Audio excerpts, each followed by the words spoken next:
hello everybody, and welcome Artem to the podcast, the video, our connection across the ocean from Berlin to Toronto. I'm very excited to that we're doing this. I had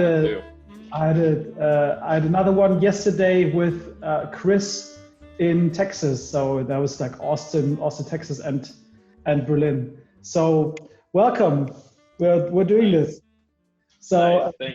Thank you. I'm really happy we're doing this too. We yeah, chatted about this for a couple of times, and I'm looking forward to it. Yeah, absolutely. I'm also, since we talked, there's a bunch of interesting topics I think that we can cover. But before we go into it, I think it'd be awesome if you introduce yourself a little bit. What's been your journey through life so far? Just the shortcut, maybe the short version of that. sure. Well, I'm Artem. A lot of people who are going to listen to this are probably going to be from our camp, and you guys know me as I don't know, Russian Canadian, but basically I grew up in post-Soviet Union, Kazakhstan, and then I immigrated to Canada when I was quite young, at 12. Fairly regular immigrant upbringing. I lived in an immigrant area in Toronto. Basically went to an engineering school, University of Toronto, and joined the army quite early in my life, at 16, Canadian Forces, and just kind of lived the engineering army life for a little bit, then went into consulting, etc. Discovered the first big turning point in my life was, or one of the first big turning points in my life was, I got married, and then throughout that marriage I discovered a lot about myself. And then after the divorce, so the total marriage lasted about 3.5 years, and we could get into that a little bit later. But then after the divorce, that was a big shift for me, in many ways. And after that divorce is when I went to Burning Man for the first time, and a few other events, and my life changed quite drastically. And actually, looking back, I think the first turning point was when I started traveling for the first time, and that was when I went to Peru to volunteer. And that experience opened my eyes to the world of travel, in a way that, yeah, I just couldn't fathom beforehand. And once I tasted that little bit of travel, I changed my perspectives in general, because before that my perspective was on career growth. I got a consulting internship. I was really excited about like being an engineer and like earning a lot of money, and like all of the typical things that we kind of get brainwashed with. Yeah. So and before I go back all the way back, because I definitely want to ask you about your childhood and some of the things that happened. But so just latching on to what you just mentioned. So you were working in the regular business corporate world after having spent some time in the army, and then you started to go traveling. And this was but this is the Peru thing was actually volunteering as well. So it wasn't just travel. And Yeah. what did you do there? Yeah, so I went to Peru. It was actually during university still, when I was in university. So it was before the consulting job, but let me just think. I'm trying to remember what years. Yeah, it was before, but it was my first taste of travel. So I went to volunteer to Peru for a month, and it's a program, or it's an organization that created these programs, Global Youth Network it was called. And basically about 12 of us, I think, went, maybe 10, and we volunteered all over Peru. We helped build a school. We just gave a little bit of labor, we helped move some things around. I mean, the school was a very large project that took several years, so we contributed a week of our time, moved some things around. But we also interviewed some of the different organizations there. So we talked to a women's group in Lima. We talked to a university organization in Lima with a translator, obviously. We visited an after school program for kids in Ica.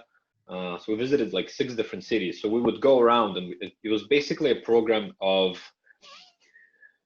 2 different cultures learning about each other. So not only did we go there to learn about them, we would also inform them of how things are in Canada, what the things that we're doing in our universities, or especially social programs that we had. So, for me, it wasn't just a regular trip. It wasn't vacation or tourism. We actually spent time with locals, and we understood a little bit of how they live.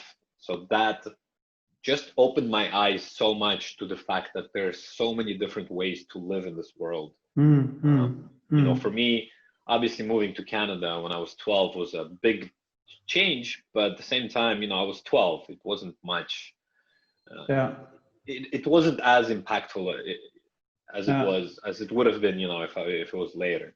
So just that you mentioned this regarding the these connections. I just came across this really cool quote this morning. Actually, a friend of mine sent it to me, and this is maybe this relates nicely to what you just said, and also this is kind of like what I'm trying to do with these podcasts as well. It's by Carl Jung, one of my favorite philosophers. The meeting of 2 personalities is like the contact of 2 chemical substances. If there is any reaction, both are transformed. Nice. Definitely. So and so the reaction and the potential of that reaction, the connection, and is infinite almost, I would say. So, and when you look back at this trip, because it's really fascinating in Peru, do you remember, was it like a gradual realization that you came to, or was it like a single moment or one moment, let's say sometime during those 4 weeks, where it just made sort of like you had like this awakening or something, or if you want to tell, even if it's like on a small scale? I think that it wasn't any specific moment during that trip. I think the whole experience, there were several things. We spent a night on Lake Titicaca, which is the highest altitude lake in the world. It's between Bolivia and Peru, and we spent a night on an island there with like this population that still has these very amazing traditions where the color of their hat or the color of some, I don't remember the specifics, but something about the way that they dress signifies whether they're single or married, and they just go to a party and you can tell right away, things like really different things, and just playing with the kids. I think actually spending time with children who were so happy to be where they were, and for us to just play soccer with them after school, and I could see, their houses didn't have glass windows. It's just kind of, they just didn't have sometimes doors even. But just seeing happiness and all of that, and it definitely gave me a perspective shift. It made me just see how many different ways people can live and be happy and striving towards some kind of idea that was passed down to us either from our parents or from our society, that you need to be a certain way. It was just completely flawed.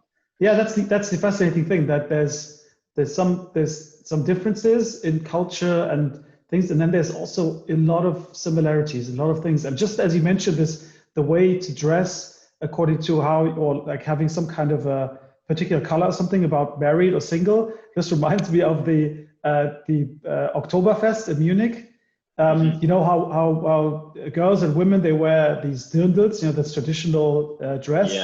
So what they have, it's a similar thing. They have this like a bow that they tie the string around their waist, and it has a bow, and depending on which side of the waist the bow is tied, it signifies whether she's single or married.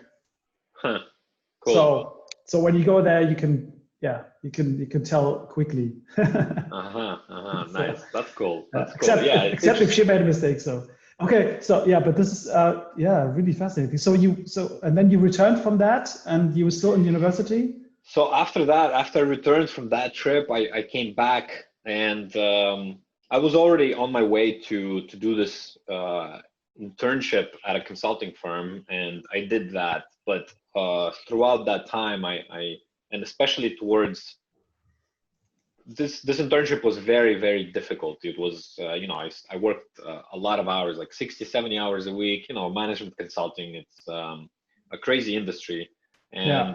after that, I realized, okay, I just don't really need this. I don't resonate with these values of working all the time and kind of slaving away. So after that, I decided to do an exchange year, and I wanted to go to Spain because when I went to Peru, I actually picked up Spanish quite easily because the sounds, because I speak Russian as my native tongue, the sounds are very similar. So I'm like, oh, I'll be able to speak Spanish quite easily, but there was no program in Spain. So I went to France because I also learned a little bit French beforehand. And I did an exchange year in France. And after that, I mean, that trip was also very monumental in me realizing how big the world is and how much more there is to discover. And I really or the travel bug really bit me at that time. Okay. What's any particular thing that really sort of stuck out from that journey? I really, it wasn't any particular. Again, I felt what it is to be in Europe, this, because while I was in France, I traveled around a little bit, and I just really loved the European lifestyle. I never really traveled to Europe before. I did a trip beforehand with some friends, like a year or two before that. But when I went to France and I kind of lived there, I realized again how differently one can live in this world. There's so many different possibilities, and the focus in North America on work was so strong growing up in Toronto. It's not as much as the United States, but still, I was in certain circles where it was strong, engineering and consulting, etc. And then in Europe, just seeing how you can value other things, a little bit more. So like, I was also things like what? Things like friends, family, doing activities that you really enjoy, spending time, spending time exploring, spending time getting to know. I was also a student. I was 21, 22, or 21, and I was on an exchange year in France. Yeah. So you can imagine also from a social point of view how exciting it was, because Europeans, I just find them overall, again, not to say for everyone, but overall they're just more easygoing in many ways. Yeah. Did you when you were there, did you have the chance to have some deeper connections with people, that you actually had some conversations, or do you have a feeling that you could that helped somehow your experience? So at the time, I wasn't really a deep connection kind of guy. And this is, another thing that we can chat about. I loved exploring and just kind of enjoying the world. The Peru and France opened my eyes to the world of traveling, but I was still quite kind of left brain, masculine, macho guy that, like, okay, I'm just gonna go and party and all of this.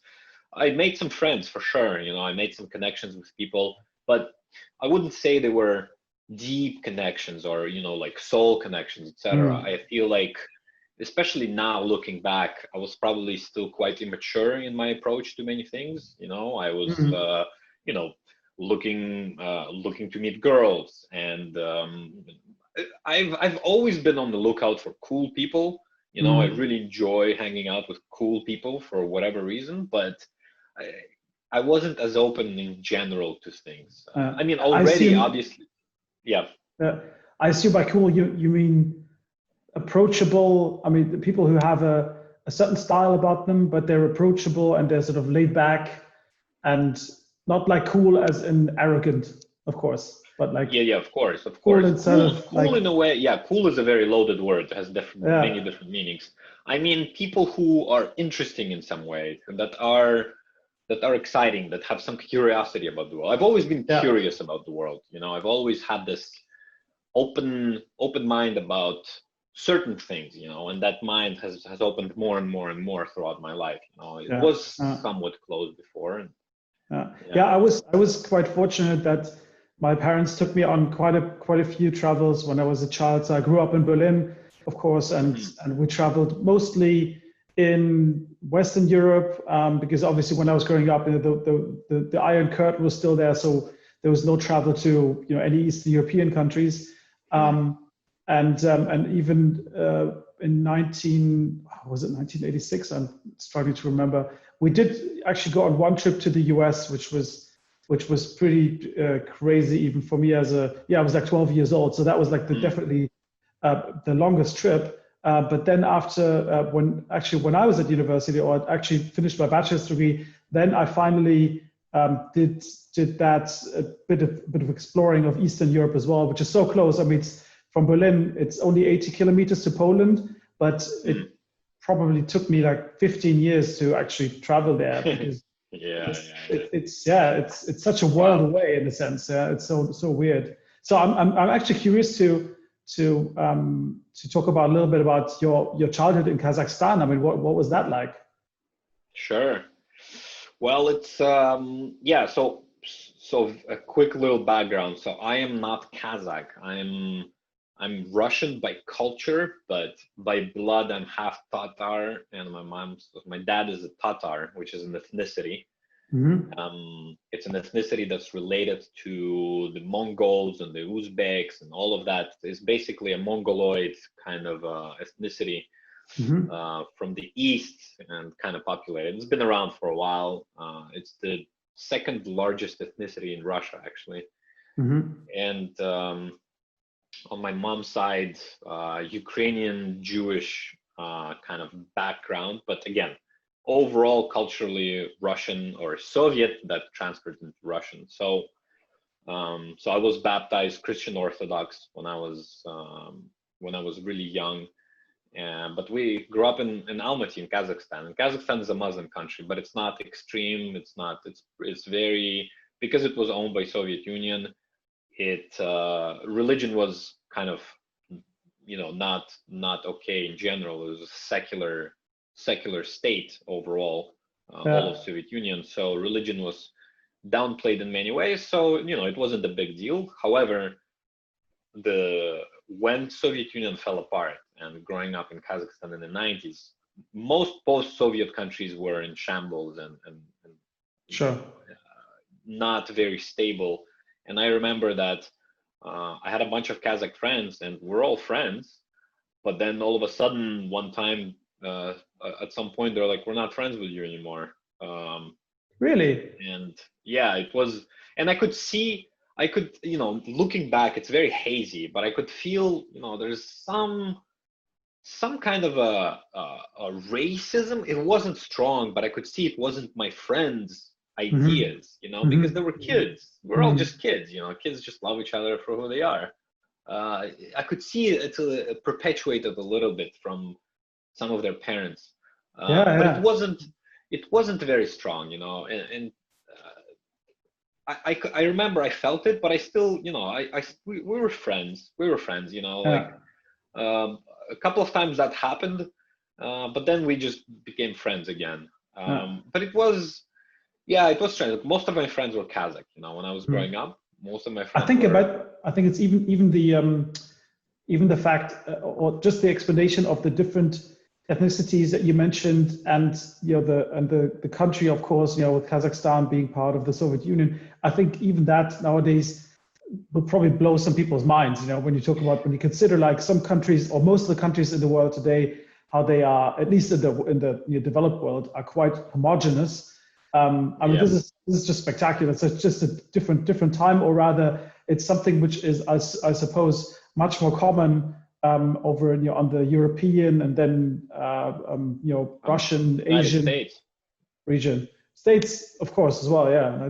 Like if you look at the United States, you have so many different peoples, right? So many different ethnicities that came and built that country. And in a way, in a different way, Russian Empire was always like that because it's, it kind of amassed all of these different ethnicities. And if you look at Russia, you'll see so many different types of people from the northwest. You have the Scandinavian, the kind of Eastern European, Slavic looking, the Nordic. We have Nordic people. And then you have, from the Caucasus, you have the Armenian, Azerbaijani looking people, not from those countries, but, there are many different ethnicities. And then on the East, you have a lot of Asian looking people. And, they're all Russian technically, but everybody looks quite different. So it's fascinating. Like in my class, I remember we had Germans, we had Koreans, but they all spoke Russian. None of them spoke any of their other languages. It's just ethnically they were, different backgrounds, but we're all Russian, and so we knew who was Kazakh, and then who was Russian, but of different background. Right. Yeah, and then everything was sort of held together by the fact that it was one country, the Soviet Union, plus also this other element that you mentioned about religion, how, of course, the socialist or the communist countries where religion was really not appreciated or almost like considered. Like you can go back all the way to I think it was Karl Marx who said religion is the opiate of the masses. So that's right. It always had a bad rap in the sort of the socialist communist kind of ideology. That's right. Yeah, you weren't allowed to be religious. I don't know the details of that. My mom was telling me some stories. I mean, it was much worse during Soviet Union, obviously. Yeah. You weren't allowed to have religion. So yeah, I mean, even here in Berlin, when they built the wall between West Berlin and East Berlin, obviously they had to build the wall, but more or less around West Berlin to cut it off from East Berlin and the surrounding state of Brandenburg. And what a lot of people don't know is that maybe now more, but there were actually two walls because they had to put this area in between where they could actually see people and shoot them, or actually try and prevent them to go over to just discover them. And they had huge lights and everything there all the time and dogs, but they had to create this what they called the death strip between the cities, by, of course, tearing down a lot of buildings. And even still in the 80s, I remember I saw some pictures. There was one area, one particular location where there was a church, just a regular Christian church, and they just blew it up because they didn't care about religion anyway. So they just blew it up, and I think in a way they probably, I mean, you never know, but they always, I think they did these kind of things for its pure symbolism as well, to signal to their own people, but also to signal to the Western capitalist countries that they don't care about it. Yeah. So for me, religion was an interesting thing because, again, like I said, I was baptized Christian Orthodox, but fairly quickly I learned that. Especially when I came to Canada, I'm like, religion is a bunch of crap. That's what I, realized. And it's all bullshit. It's all just stories that people came up with. And then a bunch of people are delusional and they believe these stories because they don't understand that science can explain everything. At least this is what I believed back in the day. Yeah. That was definitely it was very quickly that I was dissuaded by religion, and I didn't resonate at all with. I felt the same way, actually.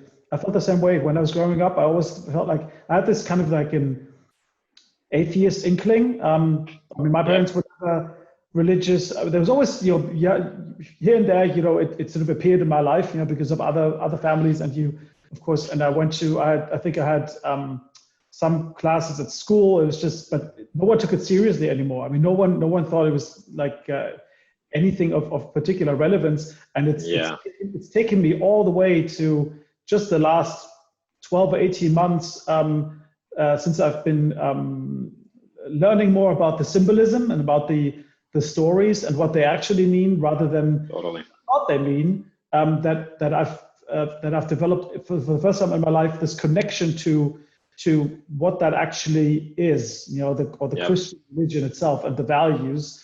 And it doesn't mean that I believe in God or anything, but it's pretty incredible. I mean, I feel like I have this appreciation now for it, and with all its weaknesses, and all the things that people did in the name of religion that were wrong. But there's a lot of things that my eyes were open to in terms of the stories of the Bible and some of these things that in a nutshell just describe what it means to be human and the experiences that we go through. I mean, that's a topic by itself, but it's interesting that you. Yeah, and I just wanted to add that I felt the same way. Even in Western Germany, I could have gone to church and be there, but yeah, there but never could say that. It's very secular, in West Germany. Yeah, and to your point, I've also changed my relationship with religion and God. For a while, in the last few years, I would say that, well, it's not that I believe in God. It's, I believe in something deeper, something that is beyond double-blind experimentation and measurement of scientific instruments. Something this is metaphysical. Sorry? Not something metaphysical. Can you say that, or more spiritual? Sure, metaphysical. Just simply. And this is, maybe this is a segue into a conversation about psychedelics. I mean, definitely because of them, I realized that there is a substrate, something beyond what is visible, something beyond that we can measure. And it's the topic of consciousness. It's the idea of what happens inside of our head that nobody else can see, nobody else can measure. And that world in and of itself is the window into religion or into God, and a lot of people, God is again, one of those loaded words. It means so many different things to so many different people. But now, in a way, I can say that I believe in God, not the God that religions describe in the typical way, but in this interconnectedness of all of us, interdependence, and the fact that I viscerally have felt how I am connected to the organism of humanity as a whole, as opposed to being an individual human that I am, Artem. I viscerally, in my body, not just a belief, not just somebody told me, I genuinely felt connected to everything around me. And to me, that is God. It's not some guy in the clouds or whatever. It's this energy that permeates everything. And sometimes when you get a glimpse of it, it's absolutely breathtaking. And it's not always present. It's not always there. I've opened my eyes since, opened my mind. And that is what opened my mind to religion and religious texts and all of that, because now you see that, it's not about the words that are written. It has nothing to do with the meanings of the words and the definitions and what they say, not even the stories, but it's the underlying threads, the underlying ideas, the feelings, that substrate. The stories actually is the underlying, but it's not the words themselves. It's not like it's a factual book that's written, but it's about communicating the human experience, like you said. Exactly. And this is something which is to me, it's just incredible.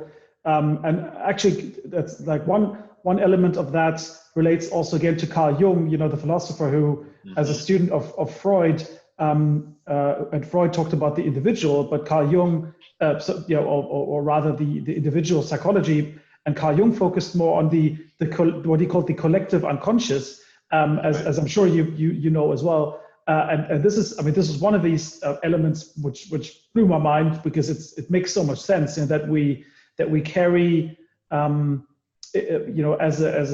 our heritage, in our memory. And this might sound really so like spiritual or esoteric, but I don't see that at all. I'm not the kind of person to put crystals on my body or something. People can do that. I don't believe in that at all. But this idea because we've been around for such a long time, for hundreds of thousands of years, and before that, it was animals or more primitive species, but we are still connected in this experience of life, and it's manifests itself in the stories that we tell and these images that we recognize and these things that Carl Jung describes as archetypes, that we can recognize. For example, in stories, these archetypes of the good king or the evil king or the good queen and the evil queen, and you can probably ask children of a certain age, and they can probably explain these kind of archetypes already as long as they're old enough, and even and then people can probably say, well, they probably saw The Lion King or something, but it's not sufficient as an explanation, because that's why some stories work and some stories don't. Some things are really, really meaningful because they tap into that collective unconscious of that experience of what it means to be human and why we are striving towards the things that we do. It's really exactly. And really incredible. And so many stories across cultures are very similar, and this is where the archetypes come in, is because there's similarities across cultures, time, stories, languages. It's all very similar. Like the benevolent king, it appears in so many different stories, or some other, or like the hero that goes and saves all of these, the warrior, so many different aspects. There's another element, another concept, the other one talking about God and the concept of God, which I again just open my eyes to explaining or looking at religion and that concept from a totally different angle. And I think it was I think I watched a podcast or a lecture by Jordan Peterson, and he explained it in this series, and saying, well, the concept of a God or of Jesus or of you name it, it could be any other kind of deity, is related or gives you the ability, in a sense, to talk to your future self. Because what does it actually mean, to pray or to try and not sin, or to try and behave a certain way according to certain values? And it doesn't matter if they're Buddhist or Islamic or Christian or anything, but this idea that we can see the future to a certain extent, and we want to strive for something, or we have that sense of understanding, is just pretty incredible. And it totally, that's what I tried to say early on, when I really didn't take it seriously as a completely atheist, and saying, well, that concept, it's just fairy tales, it's just, who needs that crap, man? And it totally changed my outlook in this regard. Yeah, totally. It orients you, it gives you a direction and and a path, and you can have, and it's there are different ways to orient oneself in life. Some people are oriented by many different values. I think if somebody is oriented towards family, and like family is the utmost thing, I think that's God as well. There's God in everything, in everything that you feel that is beyond who you are, just as a body of bones and meat. Anything beyond that, I think it's essentially, in my mind, that's what God is. Yeah. So do you see this as some sort of a connection then between everything, between all the matter and the people and thoughts as well, or how do you? Well, I'm really interested in the whole, for example, the study of consciousness now is getting into the scientific world, with all of these crazy advances in quantum physics, and how like regular physics breaks down at the quantum level, and all of these weird things that are happening at that really, really small level. It gives me an idea that, and the fact that scientists are talking about consciousness now, where 20 years ago that would have been like, what are you, a hippie? What do you go do something else? This is not science. And now they're like, okay, we need to study consciousness. We need to figure out what that is, because it's an unexplained, it's a totally unexplained things by science. Science can't touch consciousness. It's something that's like, well, we all know it's there, but we have no idea what it is, and we can't measure it. We can't do anything. So it's fascinating. You know, there are many different kind of ideas that we can throw around, and a lot of these are just cool things to entertain. But you know, how consciousness is at the very core of everything. And to you, you know, your question, is it thoughts, is it ideas, is it people? Well, it's difficult to say. Hindus, or somebody, you know, certain cultures believe that every single thing has a consciousness. You know, like, who are we to say that? Even if we talk about animals, like, how do we know that they don't have consciousness? How do we know? Like, they might be a much more primitive. They don't have the language capabilities. They don't have short-term, long-term memory potentially. But why don't they necessarily have consciousness? How do we know? We have no idea. We can't tap into what their world looks like and how they perceive themselves. Maybe they very quickly forget things, or, you know, etc. We know they have emotions. We know they have all of these other things, but we can't measure consciousness yet. So, and then, you know, moving forward from that, you know, Taoism and some Eastern philosophies, and I know some Indian religions. I think Hindus believe this, but don't quote me on this, that yeah, like, everything has consciousness. You know, this headphone, I mean, it's a very, very primitive form of consciousness. You know, a rock, very primitive form of consciousness. But it's almost, you know, there's this concept in physics of entropy, and entropy always increases. You know, and entropy is randomness. If you open, you know, pop a balloon with some gas in a room, the balloon will fill the room, because that's what entropy, it just kind of fills everything in. But consciousness is almost the opposite of that. It's almost like the opposite of entropy. It takes randomness and puts order to it. And the idea that our world has evolved to put order around things, and we as an example of consciousness in the most evolved way, where we can talk and create things with our hands and create civilizations, you know, we are putting order onto nature, where from a physics point of view, everything should just get random and just kind of like.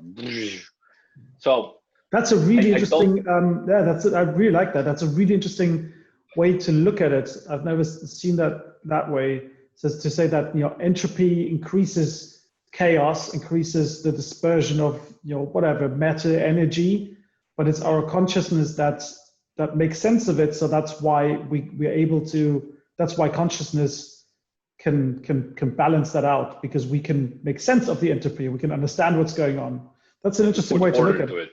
Yeah, we can put order to it, definitely. I also wanted to relate that, link that in a way, maybe it's possible, to something you said earlier, because we talked about this when we had the other call, and this is really something I found really fascinating as well. When you mentioned the left brain, right brain type thing, and how when you were like 21, you know, you were like very like left brain, masculine, you know, that thing. How does it? What can you like relate? Or let's put it this way, how do you think your own consciousness has changed now, or maybe, you know, go into that from that stage, and what does that mean in terms of left brain, right brain for you?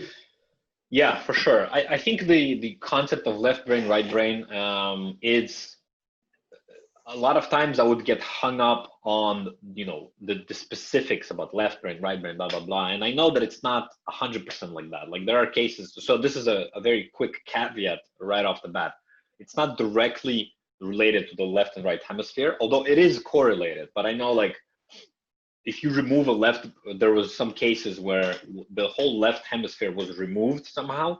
And then eventually the right hemisphere adopted both the left brain and the right brain properties, which is amazing. That's the neuroplasticity of our brain, you know. But by and large, the way that I use left brain, right brain, is that left brain is the logical kind of order, put things to order. This is where language, mathematics, it's when we make order of things. It's our sense of time, our idea that we're separate. It's the part that sees everything as separate things. And then the right brain is. It's also where it's also where we store things we know, right? It's like things we've learned So I think actually that is both. I think from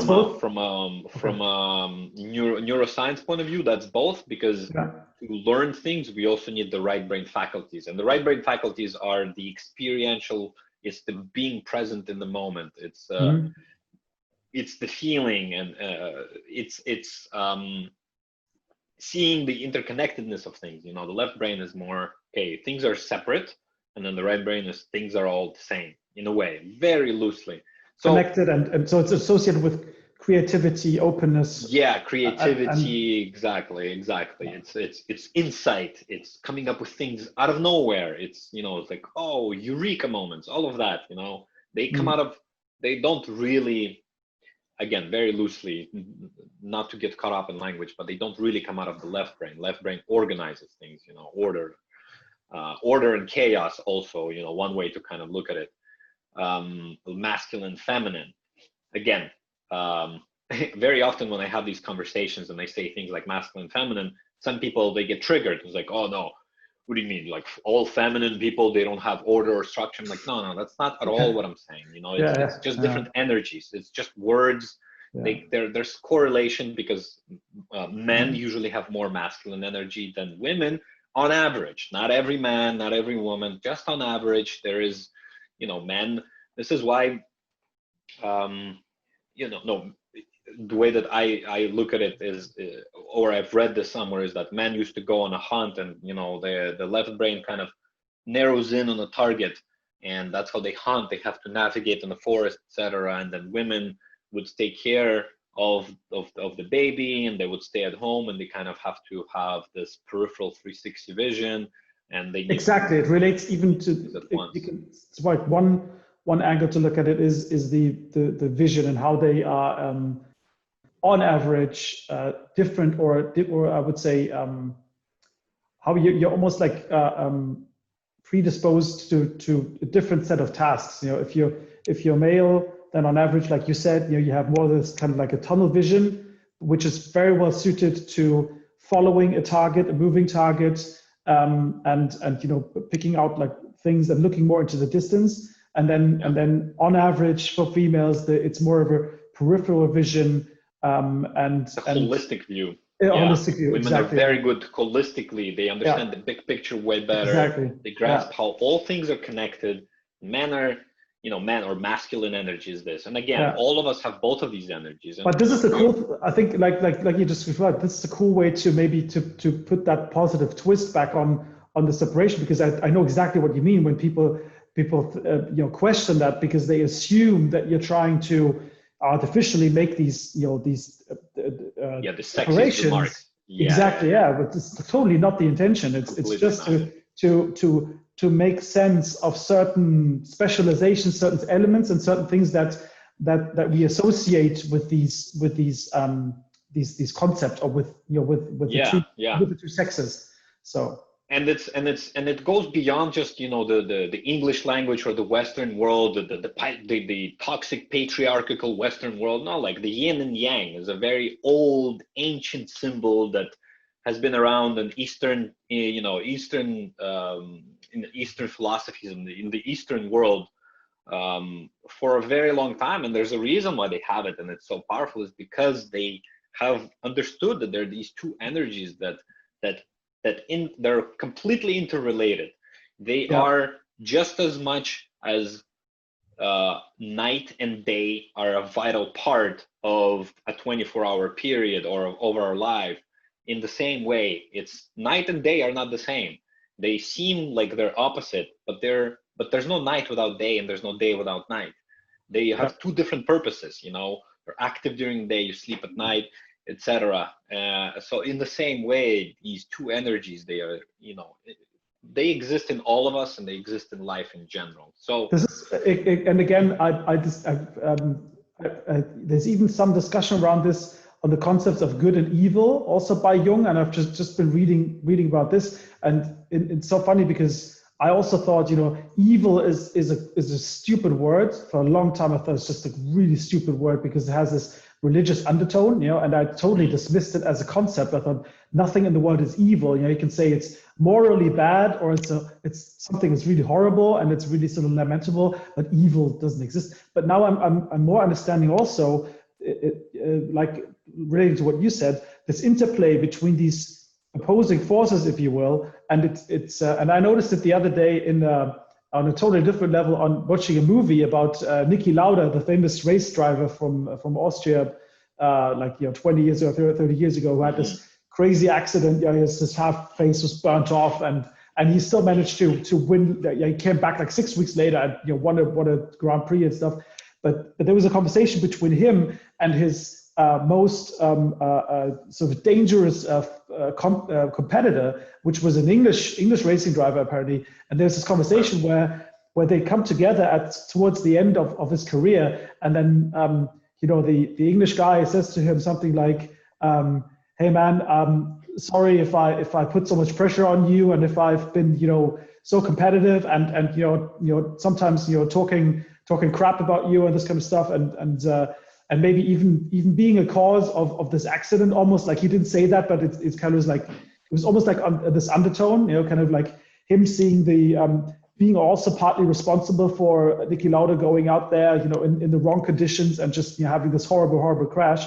But then Niki Lauda actually says to him, "Hey, but don't you realize I've always needed you. I've always needed you to be there, to be behind me, to build up the energy, to actually go to that next level, to actually strive for the next thing, to actually have that willingness and that drive to win and to create that massive good." And this is such an incredible concept as well, that this, if you want to call it evil, it can actually make us and propel us in the right direction and make us want to be good, in a sense. Absolutely. And it gives you a reference point. It gives you something that, but because we don't know, we can't see something if there isn't a background to contrast against it. A white circle is invisible if there is no a non-white background to it. We don't know what day is if there were no nights. So yeah, I hear you. Yeah, and how I'm really curious about this. Going back to your journey, because you mentioned this the other time. So you were back 21, more the left brain thing, and how? What's your journey? That's really fascinating. I kind of alluded to this in the beginning, that I was not super open, and I feel like I was an arrogant, a bit of an arrogant. I grew up an engineer. I studied engineering in university. I was in the army. I was very kind of macho. I was curious about the world and loved traveling, but in many ways it was just me as Artem, as an individual, going out and discovering other things. And I thought that, I genuinely, just like many people, believe that I am just this body, and I just need to do these certain things, and I have certain control over things. So I was very much a masculine person, and of course, all of us have both of the energies. I wasn't tapped into my feminine side at all. I was very kind of orderly, not super orderly. I was always a little bit messy, not messy, but haphazard, let's say, a little bit random. That's why traveling appealed so much to me, because I think that was the first time that I was able to tap into the feminine energy. It was like, oh wow, let me explore things, etc. Because up until then, I was very much by the book. Okay, I gotta study, I gotta get into a good school, I gotta get into, I went to University of Toronto, which was the best rated school that I got into. I only went there just because it had good reputation. I went into engineering because I was like, okay, this is what, somebody who's successful in life, this is the next step. Okay, I'm gonna go into engineering school. Apply to the best job because that's success. And but even throughout that time, I was always hard to again pinpoint exactly, but I felt I was much more masculine then. You also mentioned, you also mentioned to me the other day that when you were in the army, you could at that time, it actually really resonated with you, this structure, the this the spirits, the you know, that kind of level as well. So even Yeah, before, yeah, definitely. Yeah, definitely. Army resonated. I was good. You know, that was the other advantage, is that when I was kind of this macho masculine guy, that served me really well. You know, I was really good in the army. I was really good in school. I was yeah, I was it served me well in life, and it kept going forward, but it didn't really. I wasn't aware of what I wasn't aware of. You know, I thought that of everything was course, going great. And then once I started traveling, once I started, after my year in France, and I feel like I tapped in to my feminine side a little bit more there, because it required me to be open and be a lot more random and curious, and not go by the book and not go in a certain structure. I really loved it. I loved it way more than being instructed, you know, than being structured. And eventually, what happened is that then I kind of started tapping into this feminine energy, and especially when I started started doing psychedelics, or just when I had a few very profound psychedelic experiences. And then I was able to get into certain communities where I was able to tap into that feminine energy more. I realized that, oh, okay, there's this whole other world. There's this whole other way of being, this whole other way that I can show up. And I started really tapping into this feminine energy of being really open, and being a lot more relaxed about how things are, etc. I don't have the exact words for some reason, but I felt that there for a few years, I was really going strongly into tapping into my feminine energy without actually saying all of these things. This is now I realize, looking back, I wasn't aware, but I felt like, oh wow, this whole world, wow, opened me up, all these festivals and this, and talking to people and having deep, meaningful connections. And it was incredible. It was amazing, because I almost felt reborn. I almost felt like I've been missing on so much of experience in life, because I wasn't able to tap into this before. Then ironically, or funny enough, I sometimes I like to go really strongly into something and just kind of explore it really fully. Ironically, I felt towards the end of that exploration is that I started losing my connection with the masculine energy, losing my connection with the order and structure, and I let my life kind of go just kind of like a leaf blowing in the wind, just go on a whim. And how were you able to do this, and like specifically, what changed in your behavior? What changed in the things that you got up to doing? When I was tapping into the feminine energy? Yeah. So specifically, going, or really feeling with my gut, and exploring things that I wouldn't explore before. Like I would go to an event where if I feel like, oh, I should just go there, you know, not because it aligned with me, or, you know, because I was just really curious. I've always had this curiosity, and I was really tapping into this more.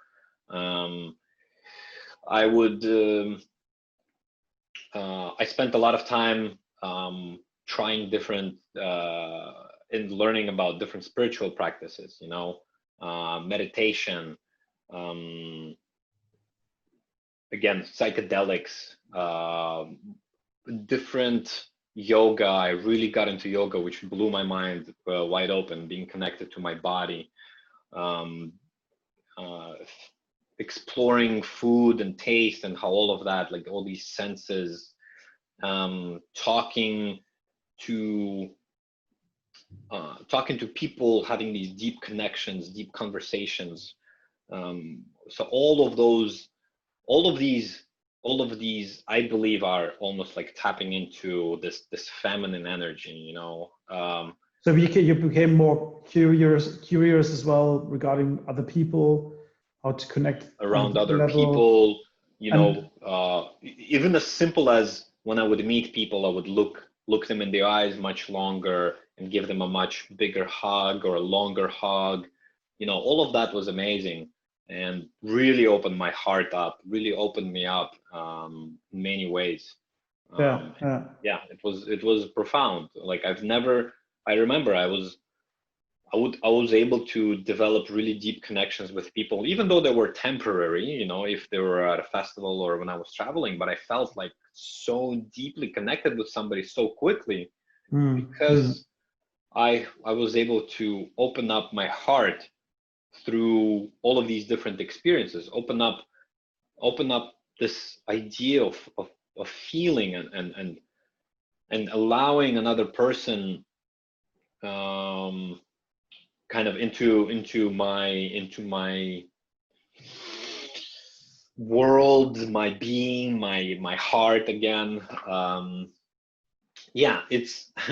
It's hard to really put into words, but it's fascinating because no, I know what you mean. Yeah, I mean, because it's, I mean, I can relate in the way that obviously, we met at Burning Man in 2016. It was, and for me, I had a similar story up until that point. Yeah, I was also working in consulting and doing well, and not really seeing that anything was missing or anything. Yeah, that wasn't the thing. But I remember,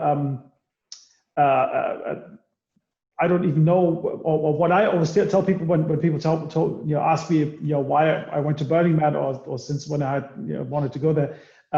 I always say I don't actually remember when I heard about it the first time, but I remember that when I heard about it the first time, I knew I had to go, and I didn't even know why. I had no intention. I had nothing. It was just like, I need to make this happen. I need to be there. It was like this. It was almost like drawing me in. And only now, like 5 years later, can I look back and see how a similar change I think has been happening as well.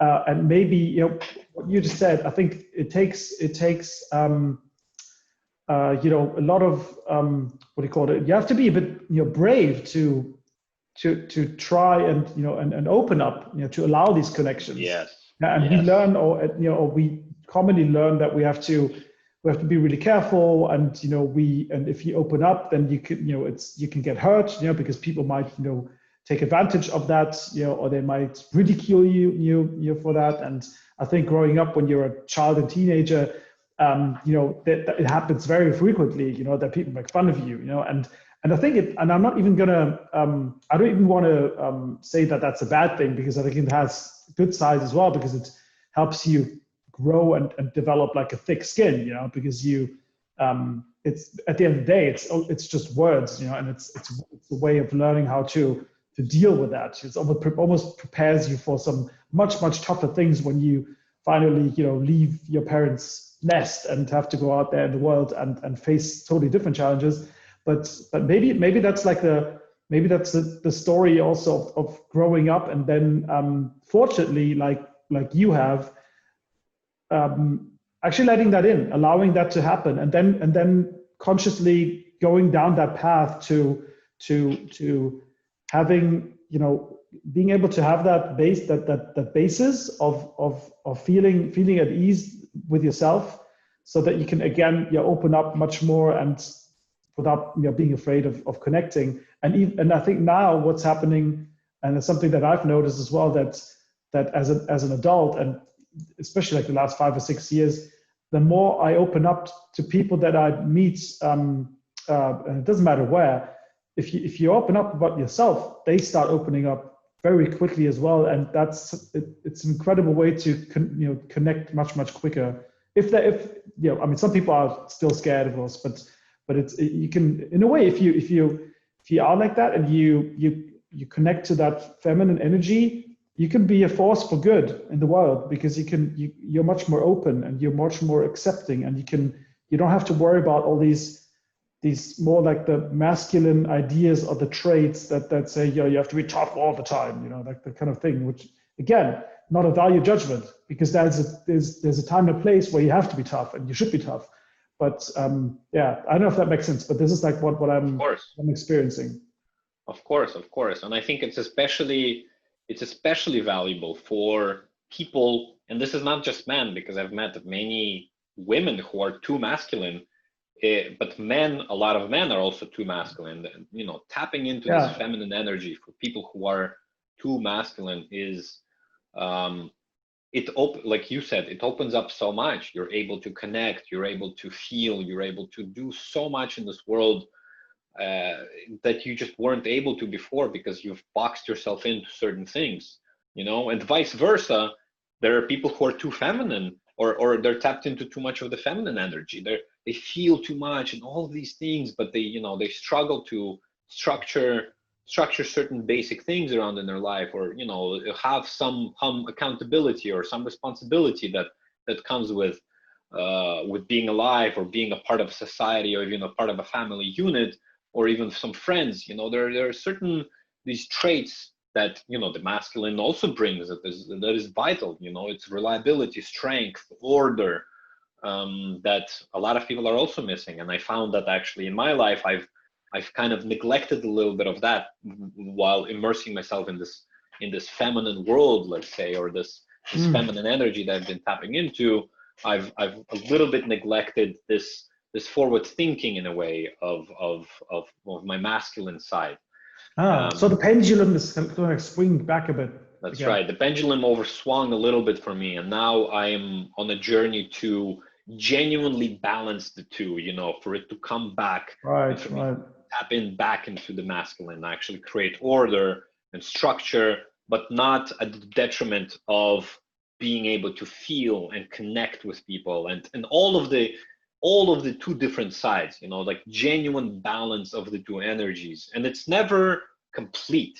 The pendulum never stops. It always comes back around, because even already now, as I'm creating order and structure in my life, I already feel a lack of feminine energy. I already feel, I mean, a lot of it comes with, you know, the coronavirus and the fact that we just can't be outside, and, you know, like what we do is we have structure. At least this is in my mind. I mean, it's definitely not true for everybody, but I think this pendulum's, it swings, you know, it swings all the time, and swinging with it also, you know, not resisting the swing, and is also very important. I'm thinking, like, is it, I mean, it's up to you, but are there any like ideas that you want to that you want to apply that sort of newfound balance, or that developing balance in a bit? I mean, it's almost like, you know, what's next for you? What's going on in the present and in the foreseeable future for you? Can you share anything about that? Because I think that's fascinating. Yeah, sure. I'm definitely figuring that out right now. I have many different little things that I'm working on, but one exciting project that I have been, I guess there's definitely some resistance to it, and this is, and the resistance comes from this weird not discomfort, this maybe trepidation, this little bit of like, ooh, I don't know, I want it to be perfect, etc. This idea of just creating a network where in the knowledge base, and the reason why I'm also kind of wavering on it is because I don't know exactly how it looks like, but I feel like it doesn't matter that I don't know, and the most important thing is to launch. So one of the things where I'm lacking in masculine energy is taking action.